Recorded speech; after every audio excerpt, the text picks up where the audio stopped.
which I've always tried to live my life. Come if they can't take a joke!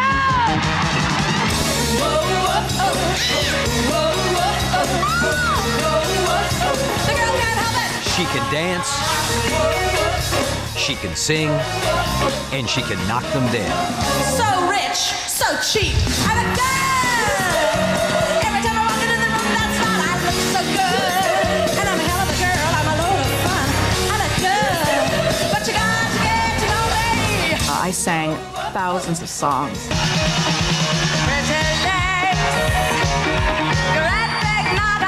How much do these things weigh? Told thousands of really crummy jokes. I worry about mad cow disease. They've asked me to be their poster girl. The Divine Miss M. For 3 decades, she's been a show-stopping dynamo. Stop the insanity! This dynamo, she is truly one of the greatest entertainers of our generation. There's only one bed. Bette Midler blazed an unlikely trail to pop stardom. Why can't I be like other girls? I got on the path that would lead me to be what I wanted to be, and I never got off the path. Did you ever know that you're my hero? Along the way, she endured hardship and heartache. It's the heart afraid of breaking. She longed for the support of an emotionally distant father and chafed under the control of a powerful manager. I think that he was possessive, and I think that his possession was poison for her. You think I would be thick-skinned and that sort of thing, but I'm really not. She's incredibly volatile. There were times when Bette staggered, but nothing could stop her.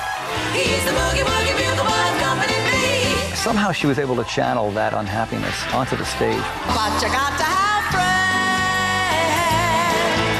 Tonight, the Jewish girl from Honolulu who conquered New York and the world, Bette Midler, behind the music. It really is a thrill to be here, I tell you.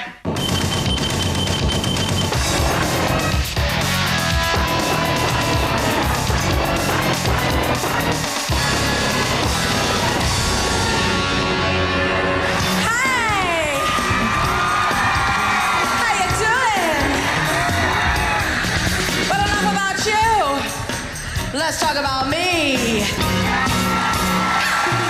am the one that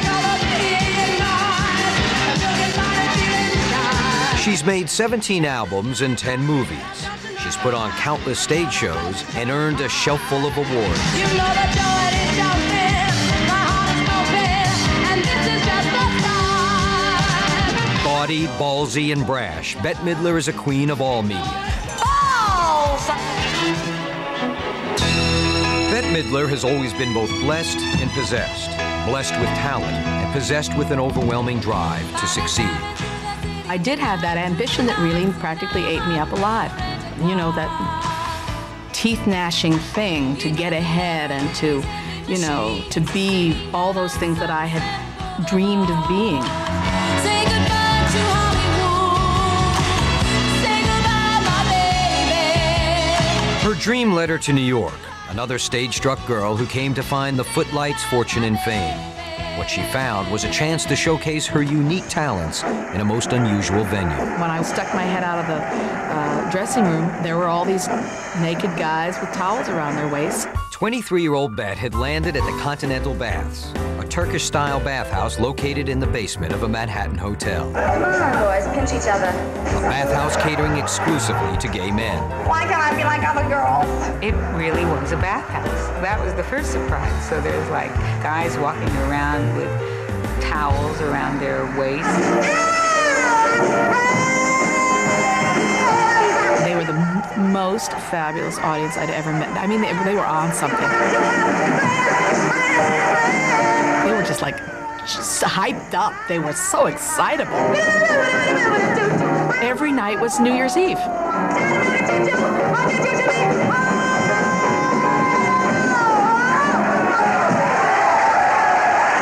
They loved her. They went insane.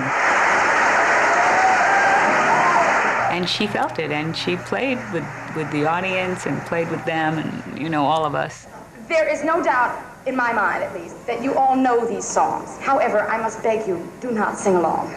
Bette fed off the energy of the crowd. She gained confidence and took more risks with every show. Laugh, you mother. You're sitting in the front row. She was so edgy. No one was doing what she was doing.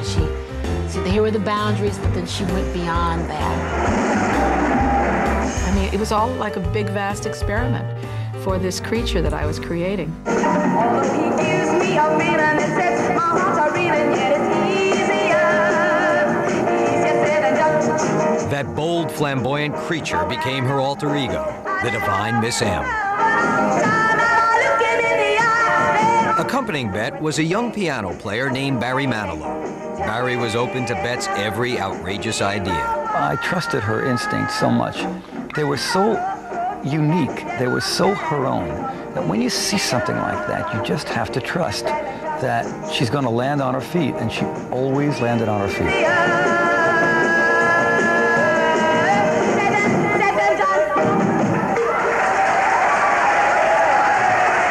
By late '69, Bet's Bathhouse show was the talk of New York. It had become a thing. We're going to go see Bet at the Baths, you know?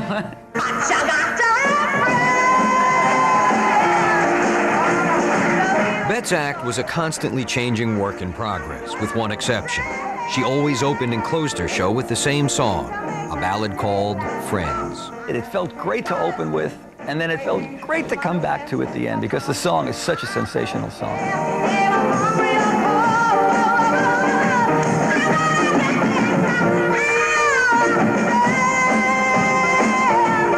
And we wound up doing that night after night. Friends became her little trademark.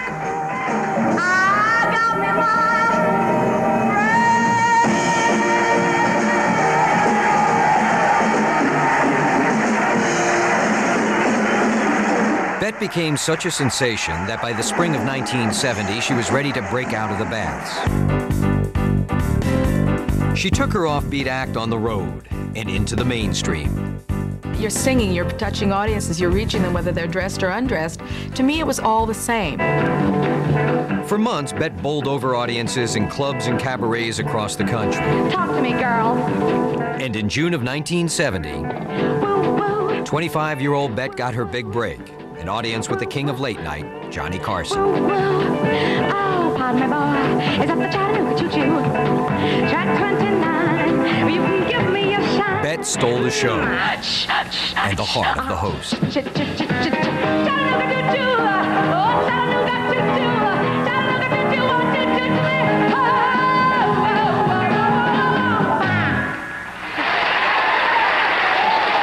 choo-choo. You're going to be something to contend with. You're going to be a big star in this business because you are unique and you're different.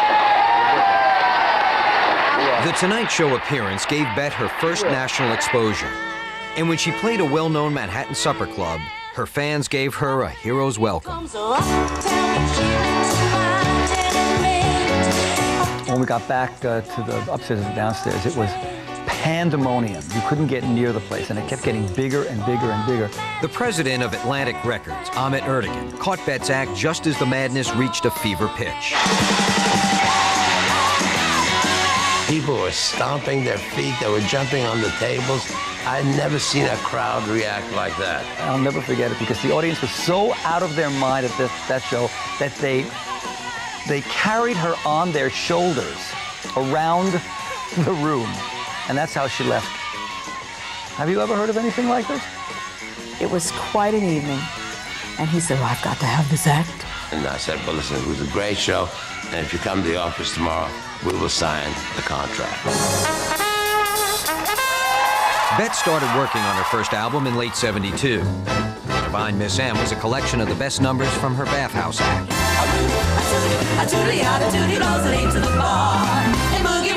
By the next summer, her single Boogie Woogie Bugle Boy was a top 10 hit. In just 3 years, Bet had gone from the Bathhouse to the Billboard charts. It was an impressive rise for a young girl from so far away.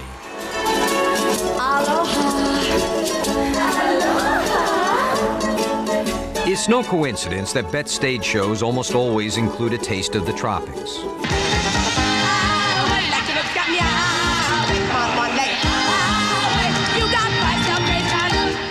The girl who took Manhattan by storm was born in Honolulu in 1945. What a place to be born and to be brought up in. Every time I go back there, I say, oh, thank you, God, thank you. But life in the Midler family wasn't exactly paradise. Bet's father earned a meager living as a civilian painter for the U.S. Navy. Their mother, Ruth, struggled to raise Bet, her older sisters, Susan and Judith, and their baby brother, Danny. My mother made tremendous sacrifices. Don't get me started. This is always where I get a little emotional. I don't want to get emotional. And my mother's eyes were with me in the darkness that's been paid for. She made do with no money. My parents had no money. She kept 4 children pressed and cleaned and ironed and sent them to school with lunch. She was a great mom. She taught me to read when I was about 4 years old. Her father, however, was not as involved. Bet says financial and family pressures seemed to keep him at arm's length. He wasn't overly affectionate, and he never said, he didn't put me down, but he never praised me so high to the skies that I got a swollen head. I think he loved her very much. He never gave her the acknowledgement that she needed as a young girl growing up. I think that it was her relationship with her dad that drove her. Away from home, Bet struggled to fit in. At school, she was a white Jewish girl in a Polynesian world. And I think maybe that helped form her, you know, the individuality, because she is such a strikingly individual person. There's only one Bet. Bet found a sense of belonging on the stage. She won her first talent show in the 6th grade, performing a song that would become one of her standards. And the stunned look on people's faces when music came out of my mouth was something that I never forgot and really never got over. Performing boosted Bet's confidence. She acted and sang in high school productions before enrolling at the University of Hawaii as a drama major. But she yearned for the big time. Broadway was calling.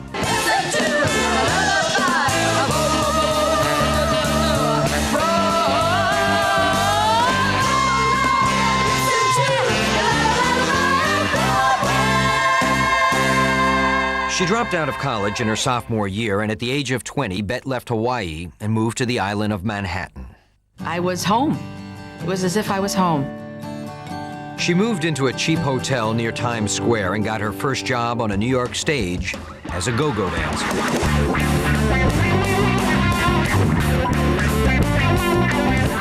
And I was good. I could do the, cool jerk and the swim and everything. It was the first disco craze, the very first one. I loved it. It was actually the happiest I ever was in my whole life.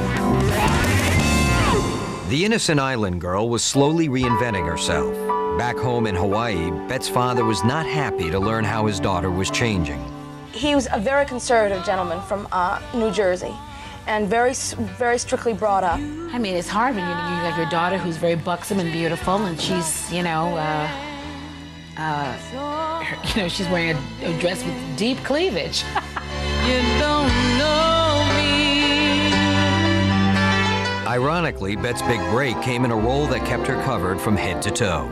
Sunrise, sunset, sunrise, sunset. Cast in the chorus of the hit Broadway musical Fiddler on the Roof, Bet soon moved up to a featured role as Tevye's daughter, Seidel.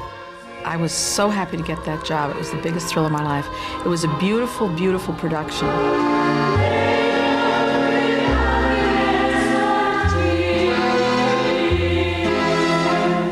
But tragedy cast a dark shadow over Bet's first Broadway success. Her older sister Judith came to town in late '68 to see Bet perform in Fiddler. She was struck and killed by a speeding taxicab. Her sister was just taken, just like that, and right before a show. Bet tried to leave Fiddler in the painful memory she associated with the show. She auditioned for a full year, but couldn't land another role. So finally I turned to music. There were clubs in New York City that had this policy where you would sing 3 songs a night and for a live audience. And they had the club provided the piano player. You would just go in with your sheet music and you would sing. So I started making the rounds of those clubs and I got pretty good. In fact, I got really good. And it was something I really enjoyed.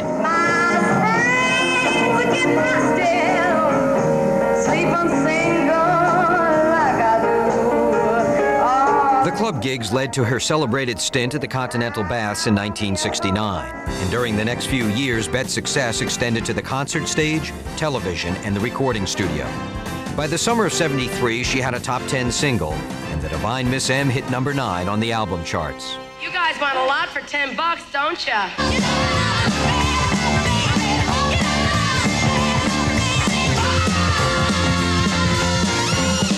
Bet's career was moving fast, and she needed help to keep it on track. In the summer of '73, she met Aaron Russo, a businessman and concert promoter with a powerful take-charge personality. Russo took charge and became her manager. The relationship wasn't strictly business. I bonded with him right away. There was something about him. He was crazy. I really liked his madness. I was looking for some madness in my life. I wanted that edge. Well, he gave me plenty of edge. Their romance ended after only 6 months, but Aaron stayed on as Bet's manager, controlling her career and, in many ways, her life. He was a ferocious character and appealed to her in a father way. He wanted the best for her. That's all he wanted. And he just got it like a bull in a china shop. I should be the one to go away. In the fall of '73, 4 years after she left the cast of Fiddler, Aaron took Bet back to Broadway and booked her into the Palace Theater as the star of her own musical revue.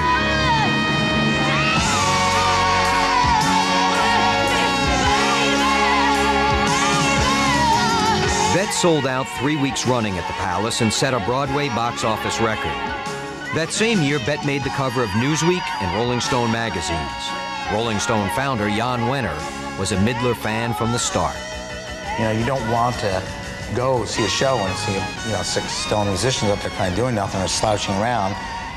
You want to be entertained. You've paid money and you want the show, and Bet knew how to deliver a show.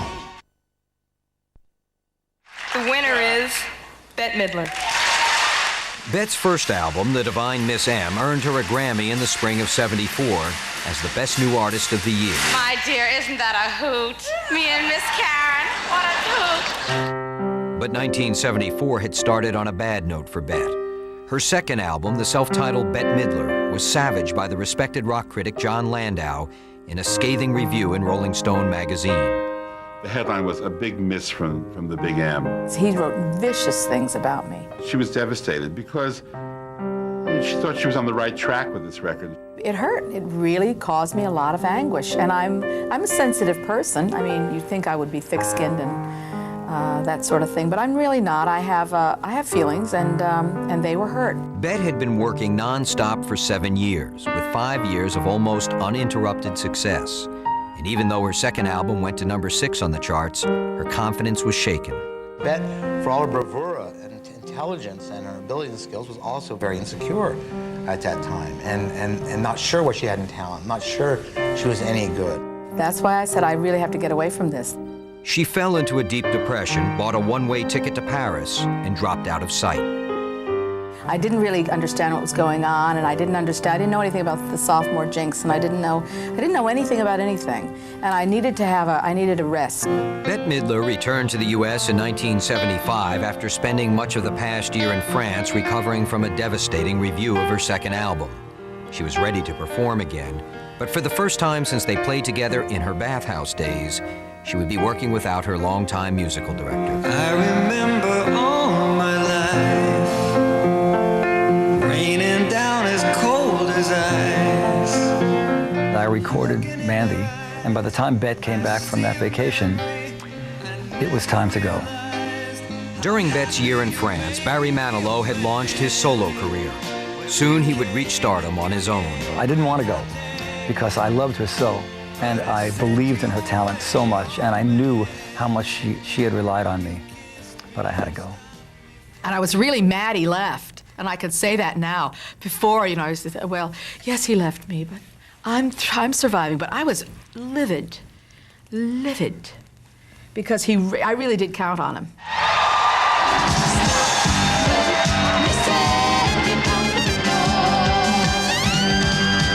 In December of 1975, Bette Midler went back to Broadway.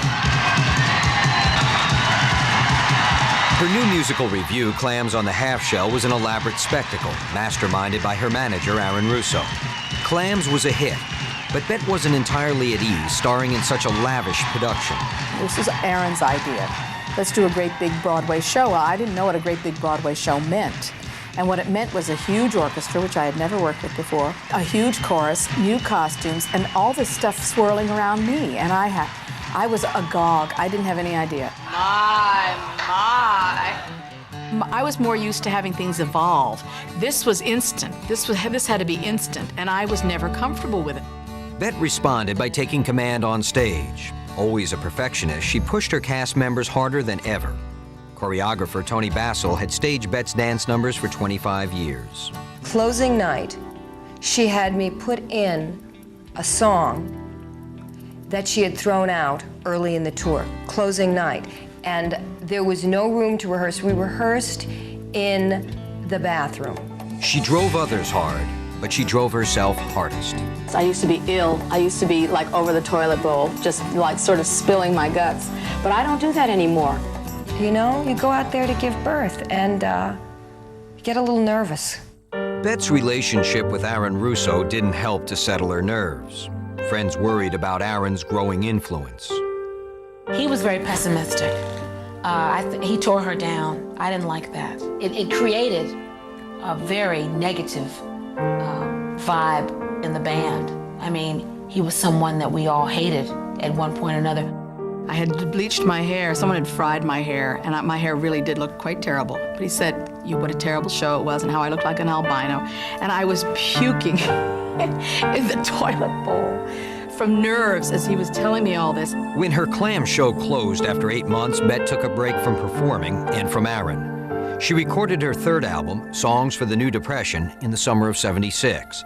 And she met and fell in love with actor Peter Riegert. He was very good for her. He was just the sweetest guy. They didn't seem to argue or fight or anything. They were very settled. They had a very settled kind of a relationship. But domestic bliss came at a price.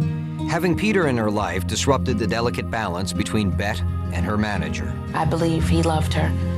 I believe that he had her best interest at heart, but I think that he was possessive, and I think that his possession was poison for her. She moved on, and he really didn't.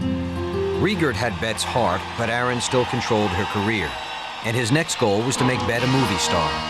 He'd waited years for the perfect role to come along, and in 1978, it did.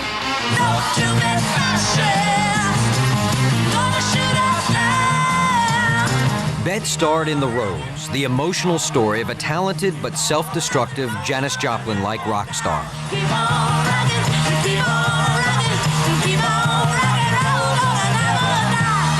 For 6 months, Bet lived the part. It was an eerily perfect fit. Like Bet, The Rose was a strong-willed, go-for-broke solo artist. I related a lot. It was terribly real. I felt like it was my story. But what hit closest to home was the inability of Bet's character to connect with her distant father. Daddy? Daddy, is that you? When the night has been too lonely. In real life, Bet's father never saw his daughter perform live. I don't want you to come. It'll be, it's too much trouble.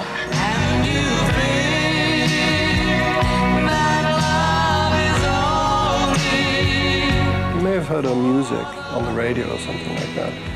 You know, if he happened to tune away from Lawrence Welk and accidentally come across her. I love you. Bye. So far. But what had become an emotionally draining ordeal for Bet did not end with the movie. Her mother Ruth passed away just 2 months before Bet's big screen debut. Have I seen all that I could? Have I seen more than I should? With my mother's eyes. I think about her every single day. She's never very far away from me, to tell you the truth. I feel that she's everywhere with me, wherever I am. It was a hard time. She was very close to her mother. She adored her mother, and her mother, of course, adored her. There was much they could have shared in 1979. Bet's film was a smash. Her single, The Rose, hit #3 on the charts, and she was now a bona fide movie star. Come on, Bet. She won 2 Golden Globes, a Grammy, and received an Oscar nomination. But after all she'd been through, her success was bittersweet. Thank you, and thanks to Ma and Pa. Months of stress during the making of The Rose further strained Bette's relationship with manager Aaron Russo. After 7 years of working and battling, Bette decided she wanted out. It was not right. I couldn't go home.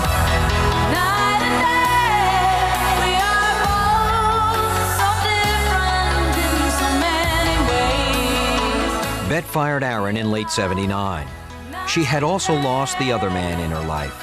After 3 years, her live-in romance with Peter Riegert had come to an end.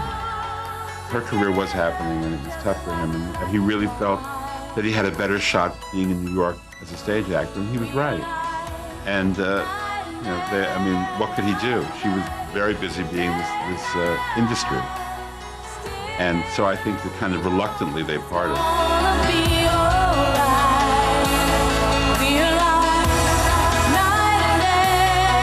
The Rose had capped a streak of good luck in Bette's career, but that streak was about to end. Despite her award-winning performance, more movie offers were not pouring in. Being nominated for Best Actress in your first role in a movie will certainly make you think, wow, I've arrived, and she did. She exploded with this gigantic dramatic performance that, with musical and comedy and drama, it was hard to follow up. They didn't know what to put her in, what to offer her, so they didn't offer her anything. That kind of paralyzed her. I mean, she didn't know what to do next.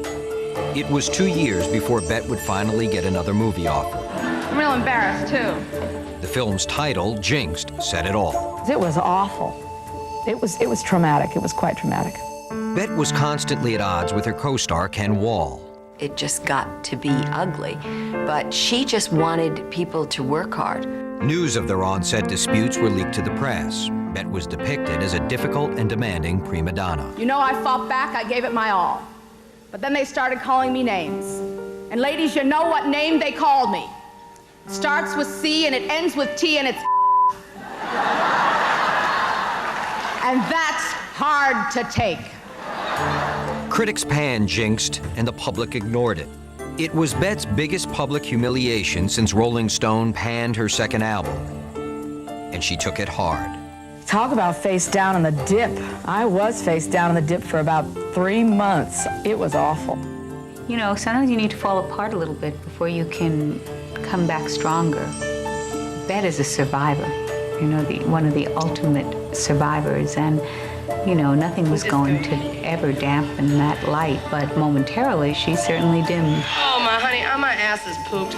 In just over a decade, Bette Midler had recorded 10 albums. And in the summer of '83, she released her very first music video.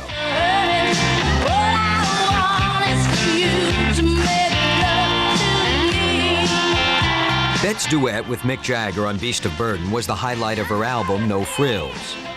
But the high point of her year was a personal one. At the age of 39, Bette met her romantic match. It happened really fast, but you know when you meet your soulmate, that's what happens. You know right away. I was heart over head, over heart, over head. Her soulmate was Martin von Hasselberg, a German-born, British-educated commodities broker. I think we both just wanted to be married, not necessarily to each other. We just happened to come along at the right time.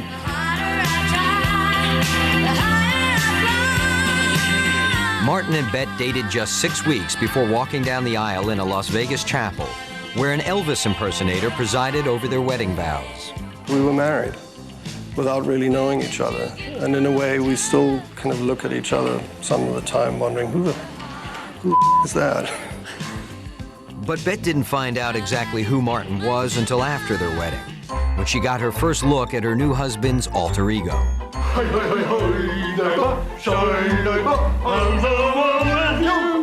Martin moonlighted on stage as Harry Kipper, half of the outlandish performance art duo, the Kipper Kids.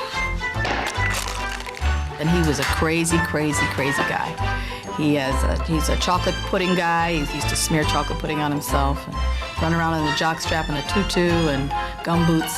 He's quite a character.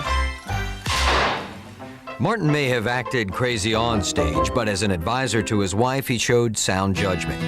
In the spring of '85, Disney Studios offered Bette a supporting role in the comedy Down and Out in Beverly Hills. It wasn't top billing, but Martin told her to go for it. I took his advice, and I've been taking his advice ever since. I am going for the big bucks. Down and Out in Beverly Hills was one of the biggest hits of 1986, and Disney signed Bette to an exclusive contract. I have crossed the line into family entertainment. Bette put her music career on hold and made a string of successful comedies for Disney, including Outrageous Fortune with Shelley Long and Ruthless People with Danny DeVito. At the age of 40, she had once again reinvented herself as a comic character actress, a devoted wife, and an expectant mother.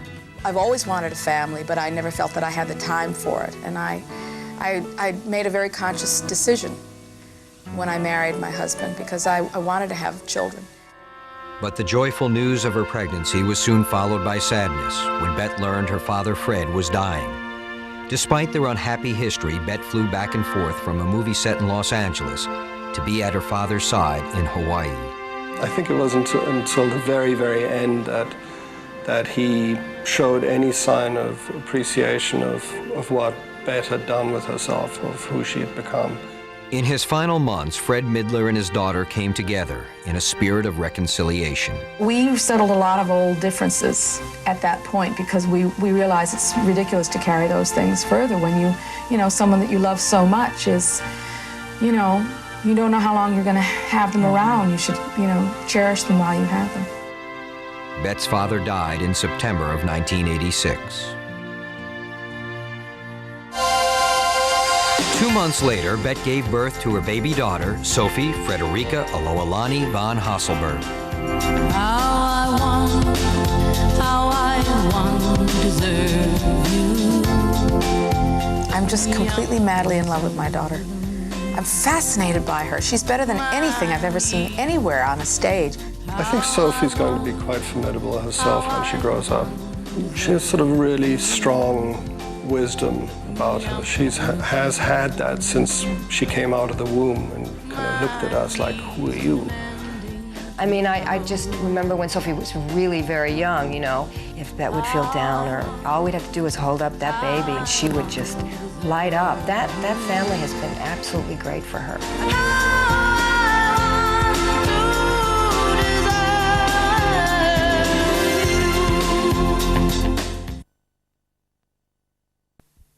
In 1986, she returned to the movie business as a producer, forming All Girl Productions with her longtime associate, Bonnie Bruckheimer.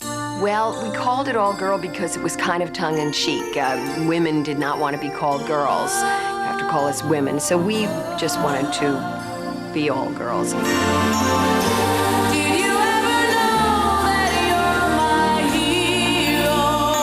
Bette and Bonnie made their first film in 1988. Beaches starred Bette and Barbara Hershey as best friends coping with death.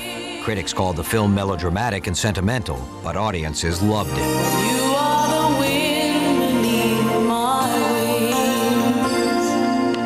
The winner is Bette Midler. The movie's theme song, Wind Beneath My Wings, earned Bette her second Grammy and became the first #1 single of her recording career.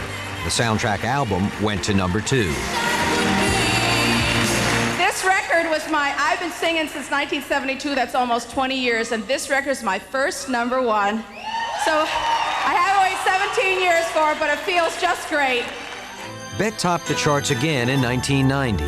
From a distance, the world looks blue and green, and the snow-capped mountains white.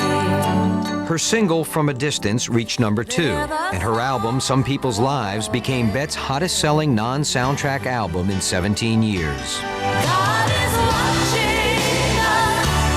God is watching us.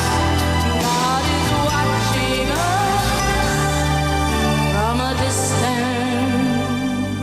2 years later, in the spring of '92, she marked another milestone in her career with a moment of television history.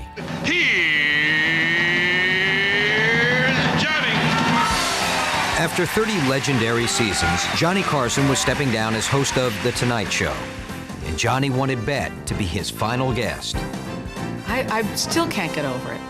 I still can't get over it, that out of all those people, he chose me. Unbelievable. I'm so agitated, and I'm so famished about this whole thing you're leaving. 22 years earlier, Johnny Carson had helped Bette launch her career. Now she helped Johnny say goodbye. The last guest, the last fool, Mr. Carson, will have to suffer gladly. You are the wind beneath my wings. Oh, well, he is. So thanks for the cheer. I hope you didn't mind me bending your ear.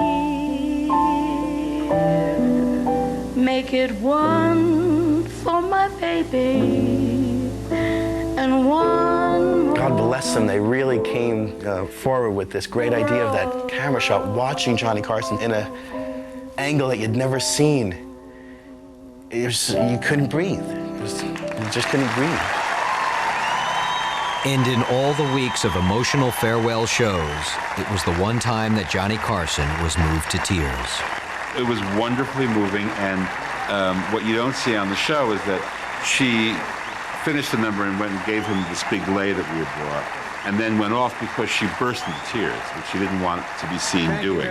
And he couldn't get her back out to take a bow, so he just kind of ended the show. We all cried. We all cried. Not everybody cried. The whole nation cried.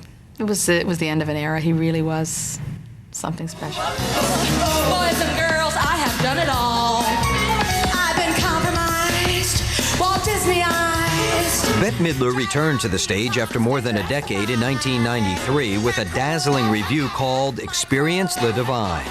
3 years later, she distilled a lifetime of stage experience into one 2-hour HBO special called Diva Las Vegas. Give it up, boys and girls. Admit it. I look good. Every time I walk into the room, that's right. I look so good. And I'm a hell of a girl. I'm a load of fun. I look good. But you got to get to know me. That was probably the best show I ever did. I was very proud of that show. I thought it was gorgeous. I thought it had my favorite thing, which is nude. It was bawdy, but it was full of feeling. Seen any good movies lately? That same year, Bette starred in the biggest box office hit of her movie career.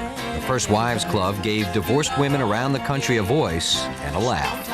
What's the matter, Morty? Can't you buy her a whole dress? Nowadays, the good roles keep coming. And in the 1999 film Isn't She Great, Bette plays best-selling author Jacqueline Suzanne. I love this. Musically, Bette has gone back to basics.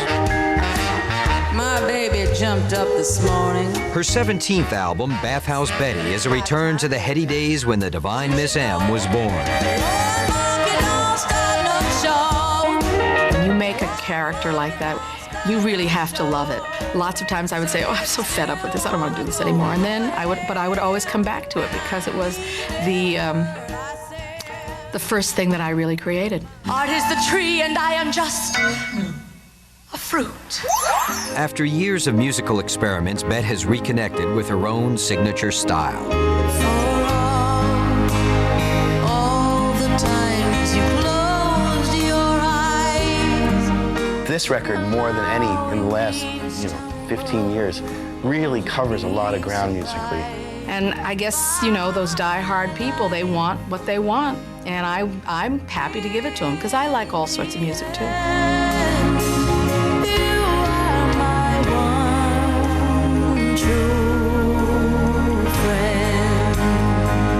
Busy as she is making records and films, Bette devotes much of her time to charity work and her passion for protecting the environment. I'm already the queen of composting. How much can one person handle? One of Bette's most personal commitments is to the fight against AIDS.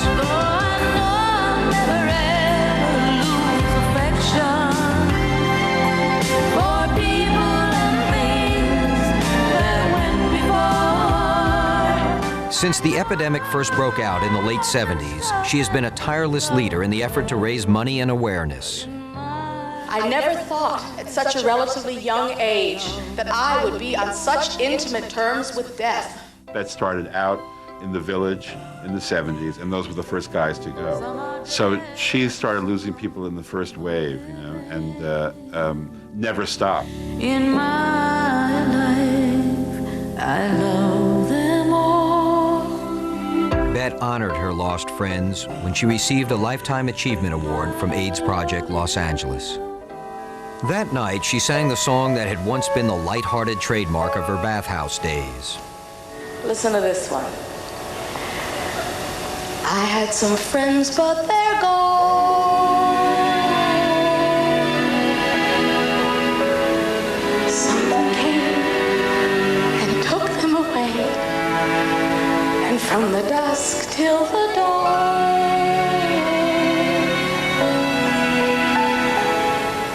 here is where I stay. But for all the heartbreak she has known, Bette Midler's salvation is her family and the joy of watching her daughter Sophie grow up. And while her ambition still burns, she has finally found peace among the divine madness. What I chose or what happened to me made me just a better human being. You know, and in the back of my mind, I always wanted to be a real one and a good one. And I think, I think they just made me a better person.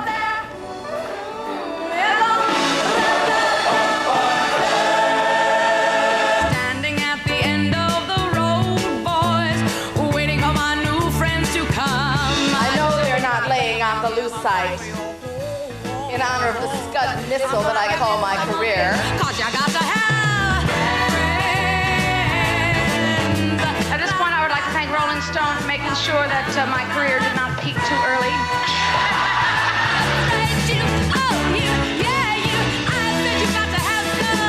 Oh, you sing it. I'm tired of singing. I'll never forget it, you know. I seem to have forgotten it.